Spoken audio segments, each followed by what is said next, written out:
Thank you, Nicola, for your kind words and for giving me the opportunity to address this audience. It's not the first time I'm addressing this audience, so I'm not going to go through the commonplace, but I will try to go to the common sense. So, ladies and gentlemen, a very good morning to all. It is my honor and pleasure to offer the introductory remarks to today's forum. It focuses, and very correctly, on sustainability and climate change and our industry's response to it. Again, starting from the common ground, everybody agrees that shipping needs to do its part to address climate change. Shipping is, on a CO2 per ton-mile basis, the least polluting way of transporting cargoes, and shipping will not use as bunkers and will not transport as cargo fuels that are specific to it.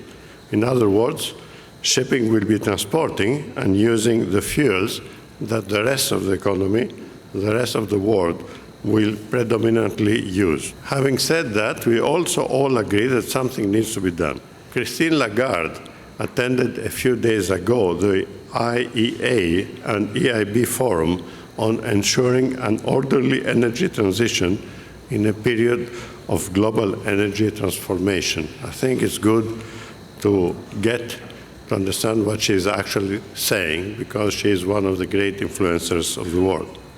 In her opening remarks, a little bit like today me, she said that there are three key elements of a smooth transition: avoiding procrastination, understanding the challenges, and sharing the burden fairly.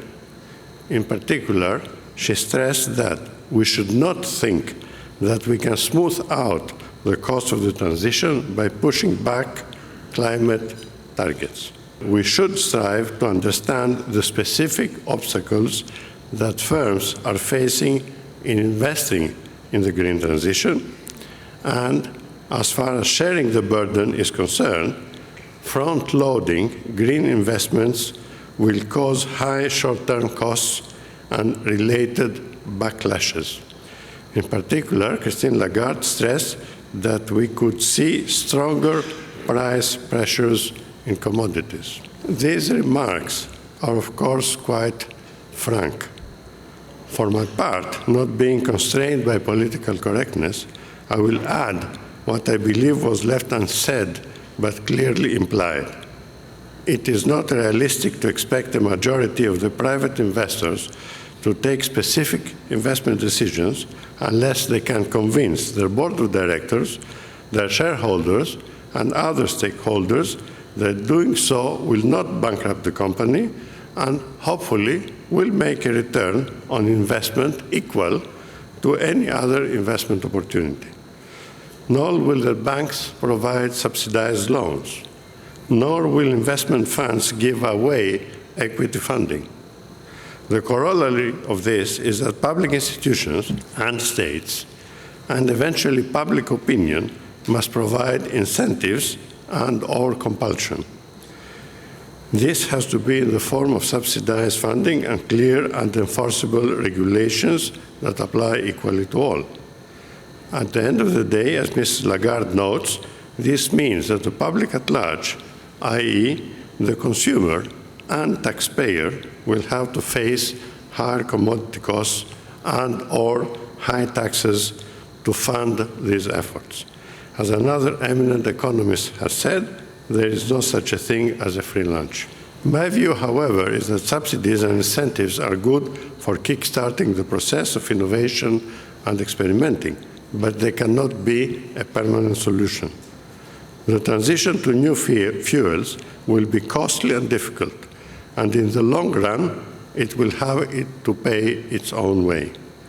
Transferring the cost to others, who are they, via subsidies and taxes is not a long-term solution. It is even more so for the less developed countries that are transiting from a low consumption of energy per capita to higher consumption per capita. These countries already have enough trouble financing their energy consumption at current levels, yet we are asking them for a deeper sacrifice. Another issue is that we should focus on the specific problems each economic segment faces. In our case, in shipping, we hear a lot from the ammonia lobby, the methanol lobby, the nuclear lobby, the fuel cells lobby, the hydrogen lobby, the carbon capture lobby, etc. None of these lobbies actually offer today something which ship owners and their bankers and investors can really adopt as a realistic prospect. At best, we should have to wait for a few years for these technologies to develop and be proven.